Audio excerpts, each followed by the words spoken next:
Gue tahu, 90% dari kalian yang klik video ini pasti relate sama hal di mana kalian udah ngabisin waktu berjam-jam buat belajar, sampai rela begadang, ujung-ujungnya lupa semua. Sia-sia banget sih kata aku. Tidur itu penting banget. Jangan sampai kalian rela begitu buat belajar. Itu red flag banget. Dan yap, kali ini aku bakal kasih tahu cara belajar ala pelajar Cina yang bikin ilmu nempel lama di otak.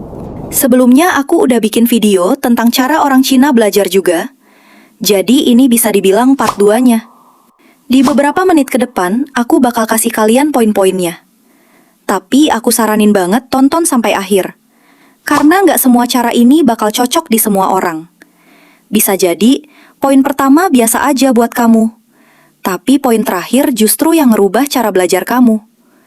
Jadi jangan di-skip ya. 1. Belajar aktif. Jangan cuma jadi mesin pembaca.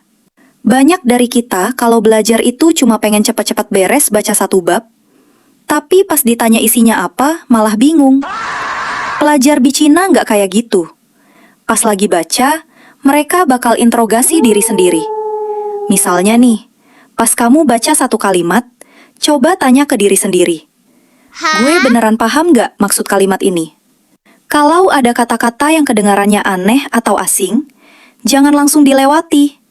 Cari tahu dulu itu artinya apa sampai kamu benar-benar ngeh. Terus, coba kaitkan materi itu sama kehidupan nyata kamu. Misalnya lagi belajar ekonomi soal inflasi.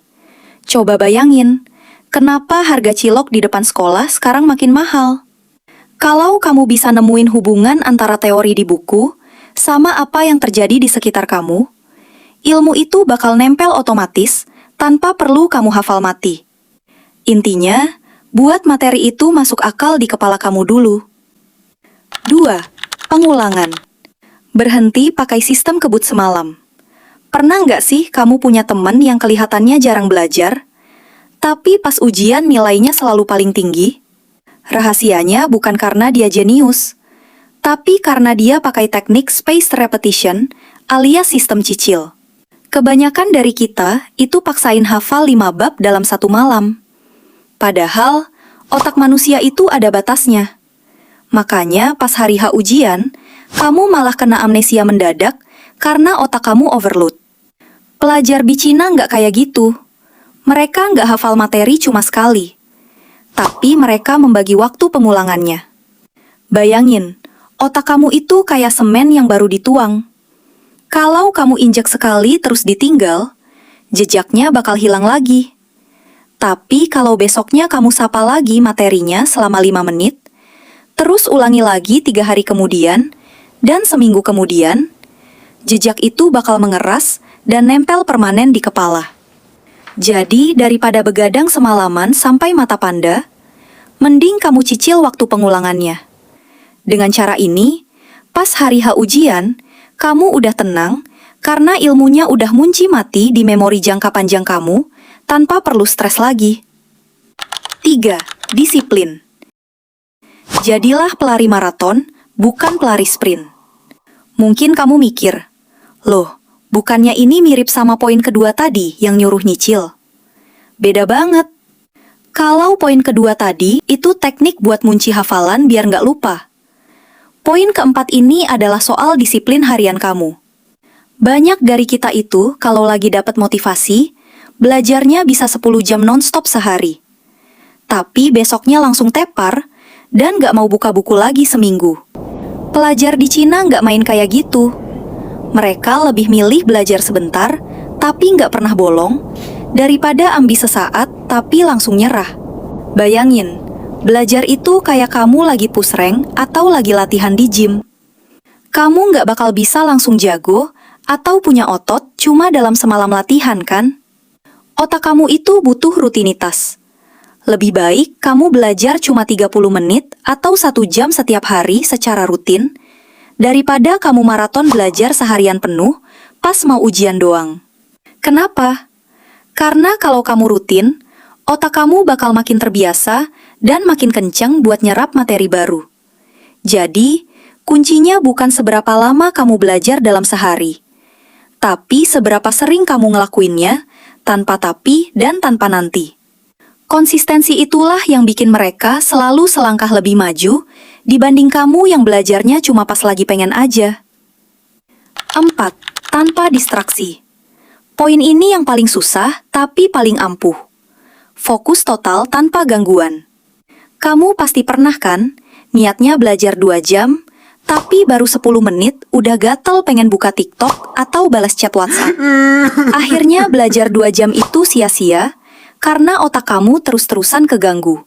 Pelajar top di Cina itu gak pamer seberapa lama mereka duduk di depan buku, tapi seberapa dalam fokus mereka. Mereka pakai prinsip yang namanya deep work. Intinya, lebih baik kamu belajar cuma 30 menit, tapi HP kamu ditaruh di ruangan lain atau dimatiin total, daripada belajar 3 jam, tapi tiap 5 menit sekali kamu ngecek notifikasi. Pas kamu belajar sambil main HP, otak kamu butuh waktu sekitar 20 menit buat balik fokus lagi ke materi setelah keganggu satu notifikasi aja. Bayangin, berapa banyak waktu yang kebuang cuma buat pemanasan fokus terus-terusan. Jadi, buat kamu yang mau ilmu nempel, coba set timer 25 menit, jauhkan semua distraksi, dan fokus penuh ke satu materi. 1 jam fokus total itu jauh lebih sakti daripada seharian belajar, tapi pikiran kamu kemana-mana. Poin terakhir yang sering banget dilupain. Kelola energi kamu, bukan cuma waktu. Banyak dari kita yang paksain belajar materi susah di jam 11 malam, pas mata udah 5 watt, dan otak udah capek banget seharian sekolah. Hasilnya, kamu cuma bengong di depan buku. 1 paragraf dibaca 10 kali pun gak ada yang nyangkut. Itu namanya buang-buang waktu. Pelajar di China itu pintar banget nyari waktu prime time mereka. Bayangin, otak kamu itu kayak baterai HP. Pas pagi hari setelah bangun tidur, baterai kamu masih 100%. Di jam itulah mereka hajar materi yang paling berat, paling susah, dan paling butuh mikir. Jangan kebalik, materi susah malah dikerjain pas baterai otak kamu udah tinggal 5% di malam hari. Pas kamu lagi capek, otak itu bakal nolak informasi baru. Jadi, mending kamu tidur lebih cepat, terus bangun pas subuh atau pagi hari saat otak masih fresh dan dingin. Di jam-jam emas itu, belajar 30 menit aja rasanya kayak belajar 3 jam di waktu biasa. Ingat, belajar itu bukan soal seberapa lama kamu tahan melek, tapi seberapa sehat kondisi otak kamu pas lagi nyerap ilmu. Jadi, poin mana yang cocok di kalian? Komen ya!